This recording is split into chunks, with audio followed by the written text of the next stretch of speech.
কাশ্মীরের পেহেলগামে হামলার পর থেকেই উত্তেজনা বেড়েছে ভারত পাকিস্তানে। এই হামলায় নিন্দার ঝড় উঠেছে আন্তর্জাতিক মহলে। এমন পরিস্থিতিতে হামলার ঘটনায় ভারতের দিকে আঙুল তুলেছে পাকিস্তান ভিত্তিক কাশ্মীরি স্বাধীনতাকামী সংগঠনের প্রতিনিধিরা। পাকিস্তান ভিত্তিক সর্বদলীয় হুরিয়াত কনফারেন্সের আহ্বায়ক গোলাম মোহাম্মদ সাফি মার্কিন ভাইস প্রেসিডেন্ট জেডি ভান্সের ভারত সফরের সময়ই কেন হামলা হলো তা নিয়ে প্রশ্ন তুলেন।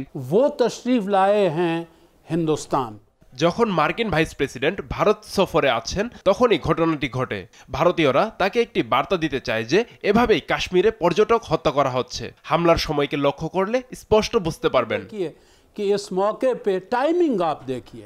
পাকিস্তান শাসিত কাশ্মীরের রাজধানী মুজাফফরাবাদে জামায়াতে ইসলামী আন্দোলনের নেতা নুরুল হাসান কাজমিও এই হামলাকে ষড়যন্ত্র হিসেবে দেখছেন। বলেন, কাশ্মীরের সমস্যাগুলো থেকে বিশ্বের দৃষ্টি সরাতে ভারতীয় গোয়েন্দা সংস্থার নতুন হাতিয়ার এটি। এদিকে স্বাধীনতাপন্থী জম্মু কাশ্মীর লিবারেশন ফ্রন্টের পাকিস্তান ভিত্তিক মুখপাত্র রফিকদার এই আক্রমণকে চক্রান্ত বলে আখ্যা দেন।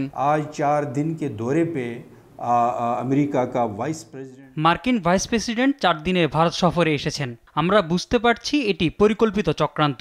এটি কাশ্মীরের স্বাধীনতা আন্দোলনকে কলঙ্কিত করার একটি ষড়যন্ত্র। আমরা এর তীব্র নিন্দা জানাই।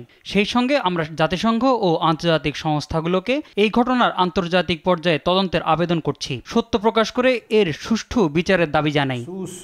यूनाइटेड नेशंस से हम ये मुतालबा करते हैं। এখন পর্যন্ত রেজিস্ট্যান্ট ফ্রন্ট নামের একটি গোষ্ঠী এই হামলার দায় স্বীকার করেছে। কাশ্মীরে প্রায় 85,000 বহিরাগত বসতি স্থাপনের কারণে এই হামলা চালায় তারা। তবে ভারত সরকার কোনো আনুষ্ঠানিক বক্তব্য না দিলেও এর নেপথ্যে পাকিস্তানি সেনাবাহিনী জড়িত বলে দাবি করছে ভারত। সম্প্রতি বছরগুলোয় কাশ্মীরের সহিংসতা কমে আসায় পর্যটন খাত বিকশিত হয়। তবে এই ঘটনায় কাশ্মীর থেকে মুখ ফিরিয়ে নিচ্ছে পর্যটকরা।